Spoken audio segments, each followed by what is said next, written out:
Hi, my name is Jim and I was retired. In this video, I'm going to go looking for a Medicare Part D drug plan.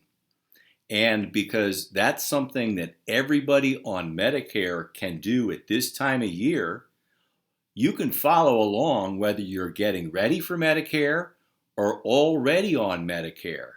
So stay tuned to this video as I go shopping for a Medicare Part D plan. Now, this is the fifth video that I've done in this playlist on getting ready for Medicare. And as you know, I'm sticking with original Medicare with a Medigap policy and a separate standalone prescription plan, a Part D plan. Because my initial enrollment period overlaps with the annual open enrollment period, I'll be doing the one task that everybody on Medicare, whether you're getting ready for Medicare or already on Medicare, can do at this time of year.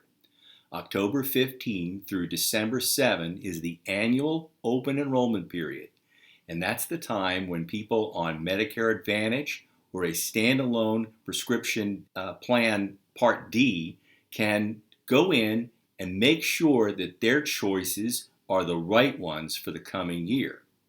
Well, why would you want to do that every year? Well, because insurers are free to change certain conditions of the Medicare Advantage plans, and more importantly for me, the prescription drug plans every year. So you need to go in once a year to make sure you're getting the best prices.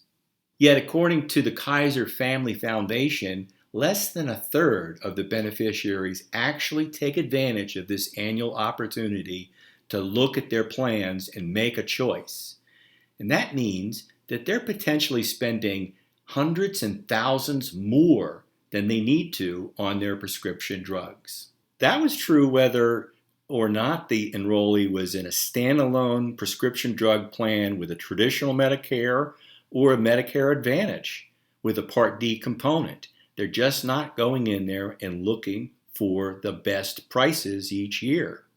Now, these findings are from a survey of enrollees during the 2018 Annual Open Enrollment Period.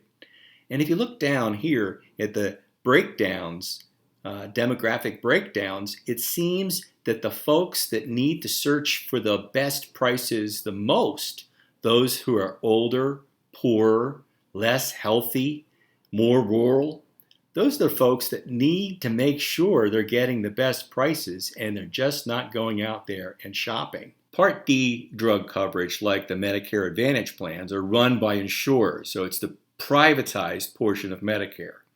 But the government makes sure that they send you an annual notice of change each year. So they have to send that by September 30th, just before the open enrollment period. And you really should use that annual notice of change that you get as your reminder to take a look at the options. I found this summary from GoodRx about what you should do when you get that notice. And I'll leave links to this and the other things in the notes below. And if the costs of your drugs or premiums are going up, you should shop around. This report on an overview of the Part D prescription drug plans from Kaiser Family Foundation shows that in most states you have anywhere from 17 to 27 choices depending upon your zip code for the open enrollment period. So there's plenty of choices, you just need to go and look for them. And the Medicare website has redesigned its plan finder with up-to-date information on the costs and star ratings for all the plans. And I'm going to go and show you that as I go around looking for my best plan here in New Jersey. Now, to provide a little bit of privacy, I'm not going to log in. I'm going to go ahead and find plans, and I'll continue without logging in. And I'm going to say I'm selecting a drug plan, and to provide a little bit more security, I'm going to provide a nearby zip code, but not my zip code. And then it's going to ask whether you get any additional help. If you're answering yes to any of these, you should really talk to your state's SHIP counselor. That's the State Health Insurance Counseling Program. And they'll help you guide you through choices that could lower the costs to zero for your drug coverages. But I don't get any additional help, so I'll continue. And I want to compare with drug costs, and you should too. Enter your prescriptions in after you log in and create an account.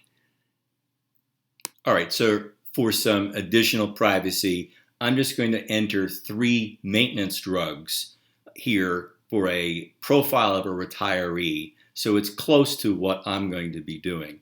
And the first drug is atorvastatin. And you select that, add the drug, and if you are doing it through mail order, you should go ahead and put the mail order quantities and frequency to add those. And I'll do those for 2 other drugs here. Metoprolol, and it's that one.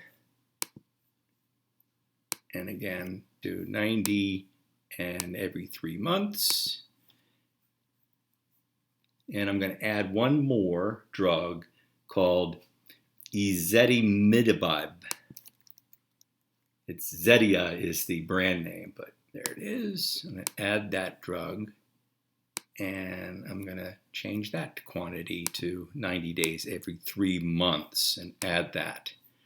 Now I've selected 3 maintenance drugs, and I've selected quantities for mail order. So when you're done adding drugs, it's going to say, look for the pharmacies in your area, but make sure that you also click that. And I'll just choose that and Rite Aid. Now the results come up sorted by lowest drug plus premium costs. And you should look at that. However, you should also look to make sure that the results appear to show the right results for you. For instance, if you are using mail order, make sure that that mail order price is indeed cheaper than the following 2. I know a retiree with a few more drugs than this. When he searched, the mail order price was lower for the one 3 steps down than the cheapest plan. And again, you also want to select on that total cost, not the lowest price. Let me just show you. You can get here the lowest monthly premium, and you could select one that's $7 a month, but a couple $100 more in cost when you add the prescription cost through the mail order. So use the total price of how you intend to purchase the drugs plus the premiums as your guiding number. Based on that lowest cost and premium cost, select the plan that's right for you, that's convenient to you as well. Once you've done that, you can go ahead and enroll, and you'll complete an application process and then make arrangements to pay. Now, I'm actually going to go and enroll in a plan on the 2021 list because my effective date is going to be December 1st of this year. Now, if I don't like the plan, I guess I have until December 7th to select a new plan for 2022. I've also completed the application for a Plan N Medigap coverage. I went through Boomer Benefits and was placed with a Mutual of Omaha Insurance Company plan in the state of New Jersey. So that'll start December 1st as well. Note, when I'm on Medicare, I am going to have 3 different cards and 3 different bills. I'll pay a Part B premium to the government on a quarterly basis until I start collecting Social Security. And I'll pay monthly bills for a Plan N Medigap coverage and a separate check to an insurer for my Part D drug plan. Those will be billed out monthly, and I'm going to make sure that all of those things are done automatically until I get to the age of 70, when I can arrange to have them deducted from my Social Security benefit. So this will conclude my playlist on getting ready for Medicare. I hope I'm ready now. I'll come back with more topics on my forced early retirement and how to manage both the planning of the financials as well as the other retirement topics that you will face as you enter your retirement. I'll close with my standard word of warning. I am not a financial professional. I have no special initials after my name. So take this as entertaining ideas from one educated consumer to another. Always do your own due diligence and seek out a professional if you need to. Thanks. Oh, did you sign up yet?